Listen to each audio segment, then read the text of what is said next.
Welcome to another unboxing video from theplayersaid.com. My name is Grant. Today I'm unboxing a fairly new game, a newish game. I've had it for a couple of months, just been busy with other things. A new game called Seas of Thunder, Global Naval Warfare, 1939 to 1945. The game design is by a trio of individuals. Jeff Horger is the main designer. Jeff did Maneuver about 8 or 9 years ago with GMT Games. Charles Mayer and Neil Cebulski. So that's the design trio. I did an interview with Jeff on the blog, my gosh, a year and a half ago. So if you want to kind of get an in-depth insight into the game, go ahead and read that. Lots of good information. The game is published by GMT Games. As you can see, it's a big one, right? This is a 3-inch box. Big, hefty-duty package. This game, literally, as you can see by the name, covers the entire globe of World War II, from 39 to 45. So it includes, and Jeff mentioned this in the interview, as well as some other things that I've read, he wanted to make it such that this game, the strategic game, didn't allow players the opportunity to ignore certain seas, like the Caribbean or the Indian Ocean. He wanted to make sure that there were opportunities for players to play that out, encounter that. Obviously, a majority of the battles took place in the North Atlantic, the Med, and also in the Pacific, but he wanted to cover some of the other areas. So that's why he created the game. That's why he created the map. And you'll see here is the map.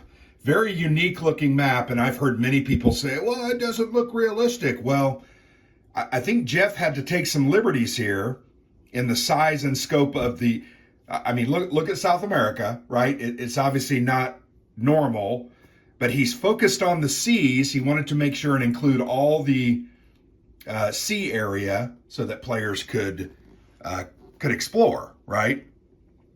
So, interesting looking map. We'll look at that. There's some counters. The game is massive, has a lot of different scenarios. It says 2 to 12 hours. Complexity is medium. Solitaire suitability is a 6. So definitely has some options there.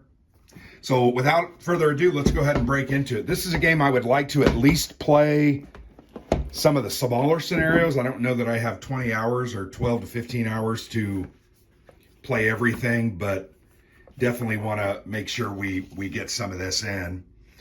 Seas of Thunder, as I mentioned. And one thing cool about the name of the game, I asked Jeff when I did the interview, why did you name it Seas of Thunder? And I thought his response was very cool. He wanted the player and the title to convey to the players the sounds of naval combat, particularly in World War II, with the guns of these battleships, these big 16 and 24-inch guns going off, boom, boom, boom, sounding like thunder. I thought that was pretty cool, pretty deep.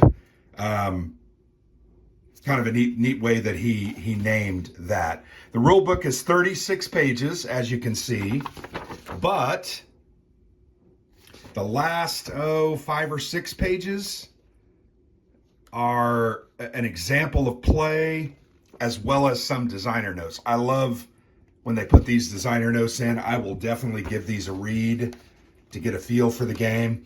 So actual rules, you're talking about 29 pages. There you can see the 29 in the upper right-hand corner.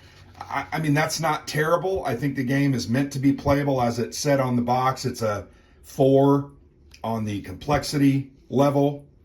Here's another example of play, which, you know, helps players understand how to actually play the game. There's some scenarios here. So yeah, as we look at it, it looks like it's getting down. There's a campaign game. They're set up for Red Sun setting, which is a scenario. Here's another scenario, Shattered Sword, Neptune's Inferno. There are a ton of scenarios. Red Sun Rising, Drumbeat. So yeah, there's frankly, there's only 10 pages of rules. The rest are scenarios, designer notes, and some examples of play.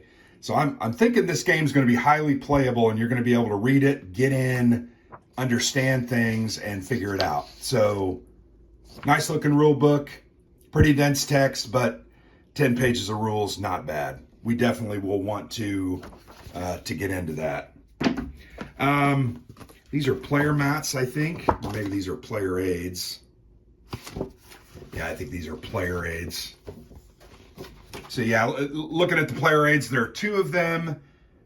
This gives you all you need to understand about things like air superiority, air strikes, anti-sub warfare, raiders, submarine attacks, mine warfare, surface reserve, and convoy attacks.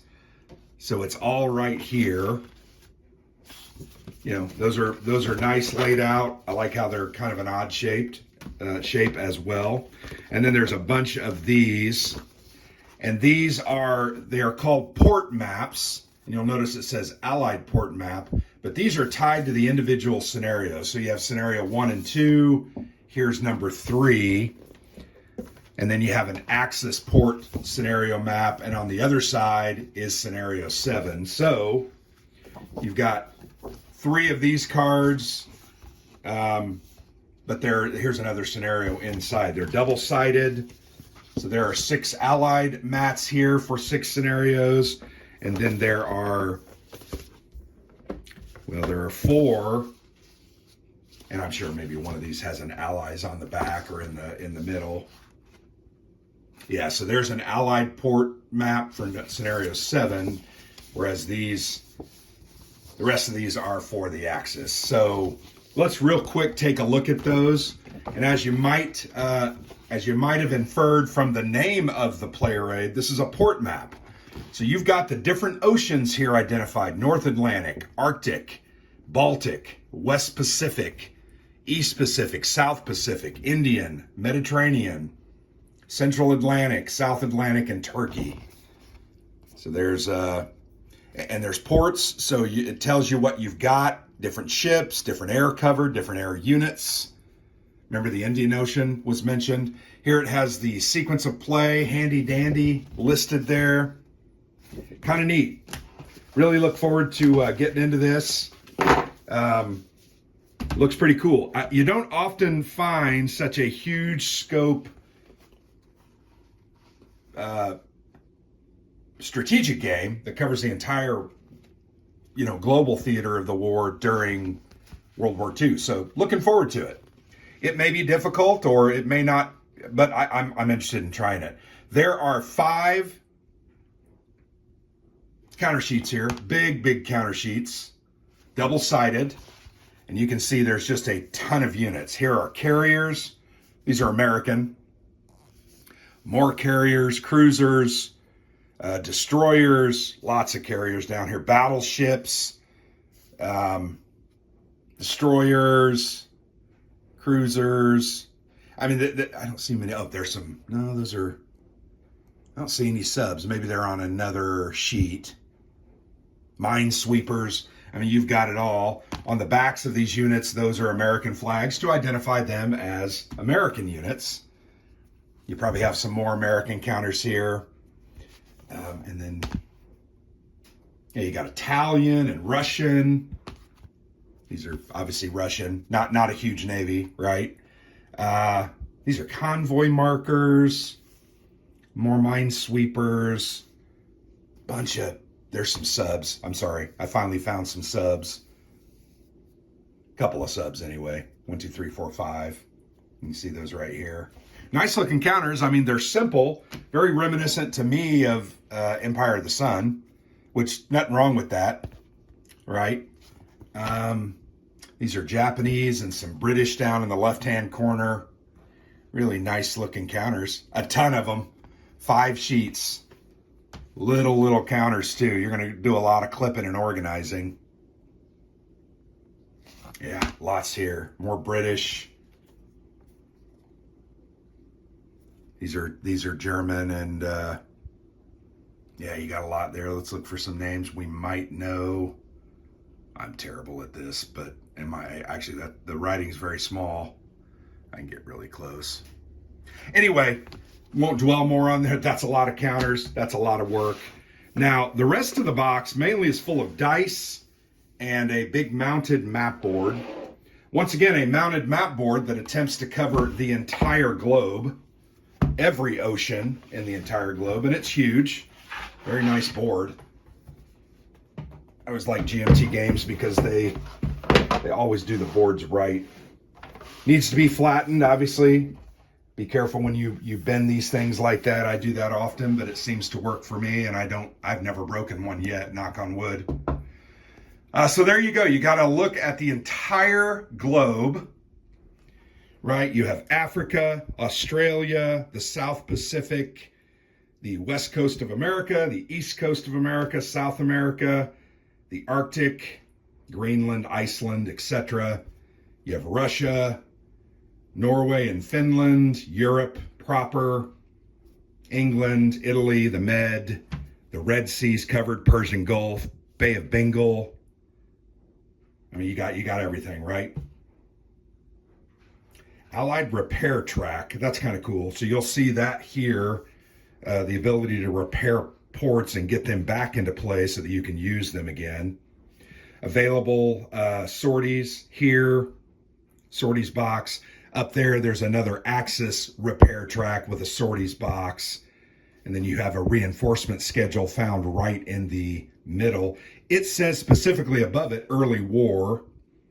So not sure what happens in mid or late war, but I'm sure that changed. Anti-aircraft die roll chart. You have a map key explaining the different elements. But you can see it's an area map, right? So these are areas. You're going to activate the units in those areas, move and fight or attack. Pretty cool. I think the map's pretty cool looking. It's unique, interesting, in an effort to cover every single part of the globe. And I think it's well done. It looks nice. Very reminiscent of Victory in the Pacific in some ways, in my opinion. So there you go. I'm pleased with it. You get a whole bunch of red six-siders. You know, I like dice. Dice are our friends, although they hate me, but that's okay. Yeah, so there you have it. This is Seas of Thunder. And as you can see, there's a lot of stuff here. There's a lot of counters. There's a lot of play aids and scenario mats. And that's great because that's going to help us get into the game, get started, and go from there. So, appreciate you watching. I'm very excited to get this one to the table. Want to definitely get it ready to play. Hopefully by the end of the year, we'll at least get this out and do some of the shorter scenarios. But we'll see how it goes. The old time is elusive, and we have more things to do than we have time to do them. So anyway, thanks for watching, guys. Appreciate it. Seas of Thunder from GMT Games. Really a big global strategic naval war game. Very excited during World War II. Thanks for watching. I've been Grant for the Players Aid.